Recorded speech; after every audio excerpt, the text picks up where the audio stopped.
रास्ता ले लिया, उन्हीं दशरथ का पुत्र होकर, उस श्री राम का छोटा भाई होकर, ये भरत ही ऐसा नीच निकलेगा जो अपने बड़े भाई का राज हड़प कर जाएगा।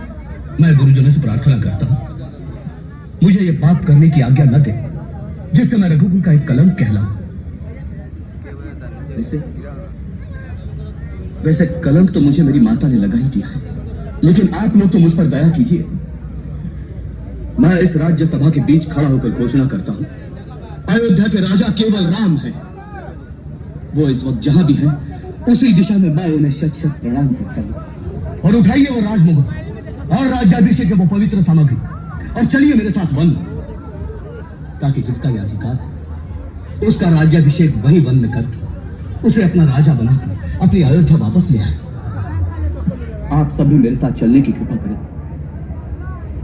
गुरुजन, मेरा यह संकल्प सफल हो, यही आशीर्वाद प्रदान करें। तुम धन्य हो भरत, तुम सचमुच धर्म का अवतार हो। तुम्हारे कई पूर्वज राजा प्रतापी और पुण्यात्मा हो चुके हैं, किंतु धर्म के सामने इतने विशाल साम्राज्य को तुच्छ समझने वाला तुम जैसा महात्मा आज तक कोई नहीं हुआ। तुम राजाओं के राजा हो भरत, तुम धन्य हो। तुम्हारी सदा जय हो, सदा जय।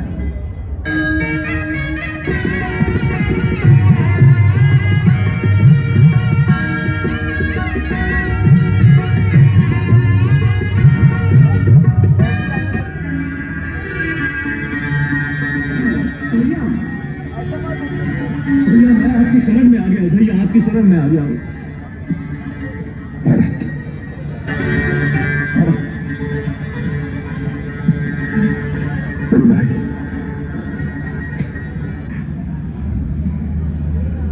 भरत, जिस पापी के कारण आपकी ये दशा हुई है उसे भाई मत कहिए।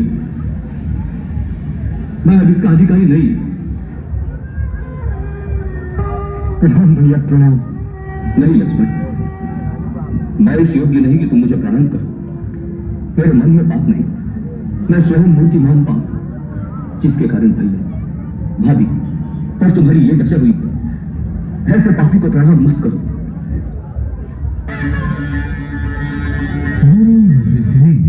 महाराज जनक से बोले, आप दोनों परिवार में सबसे श्रेष्ठ हैं, आप ही इसका निर्णय निकालें। फिर गुरु की बात सुनकर महाराज जनक ने भरत से कहा कि तात श्री राम के चरणों में बैठकर पूछो उनकी प्रसन्नता किसमें है और वही कार्य प्रेम की पूजा समझकर करो।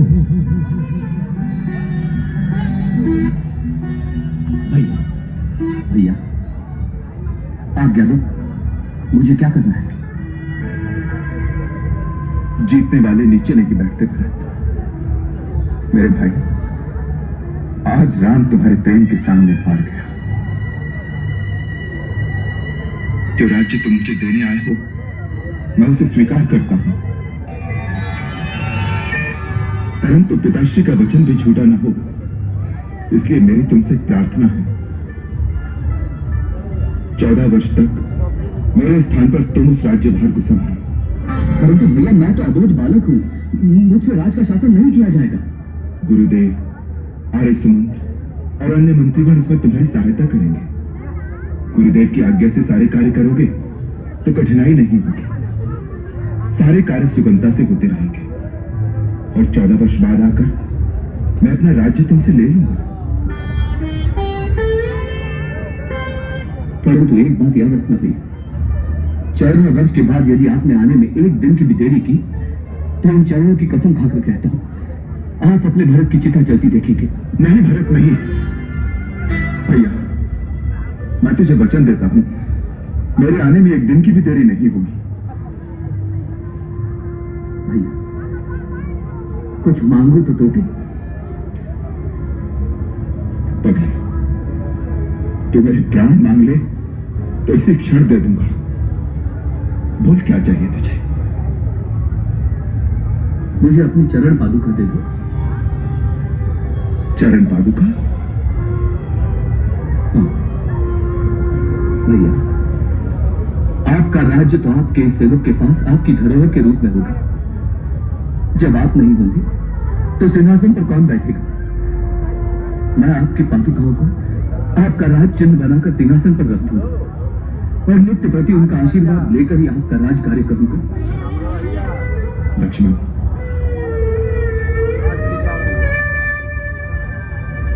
महात्मा भरत, तुम धन्य धन्य हो, तुम्हारी सदा जय हो। भैया, एक बार अपने चरण इन पर रख दीजिए। प्रभु कर कृपा,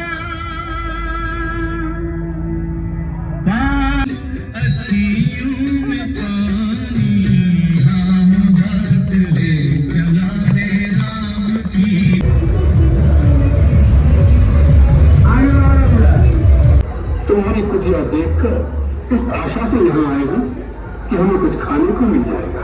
अवश्य महात्मा, आप यही ठहरे, मैं आपके लिए यथासंभव भोजन लाती हूँ। देवी, हम यात्रा से क्लांत हैं, हमें विश्राम की भी आवश्यकता है। क्षमा करें, इस समय मेरे पति कुटिया में नहीं है, इसलिए मैं आपका स्वागत नहीं कर सकती। परंतु कृपा करके आप वही ठहरे, मैं अपने भोजन लाती हूँ।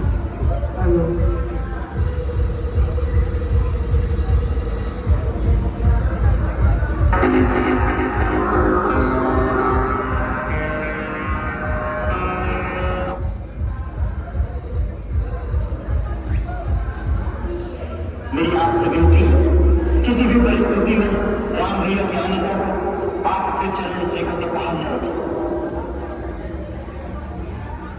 मुनिराज, मैं आपके लिए भोजन लाई हूँ, ये लीजिए।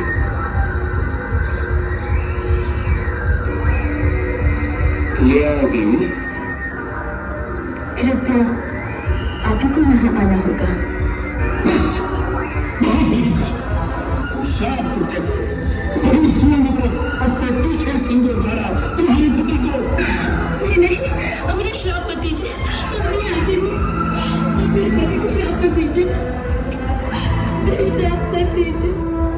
मैं मिथिला नरेश, महाराज जनक की पुत्री हूँ। मिथिला की राजकुमारी और इस अवस्था में ये कैसा दुर्दैव है, जिस कांचन काया को देख देवता भी लालायित हो जाए, उसे तुम इस घास फूस की कुटिया में नष्ट कर रही हो।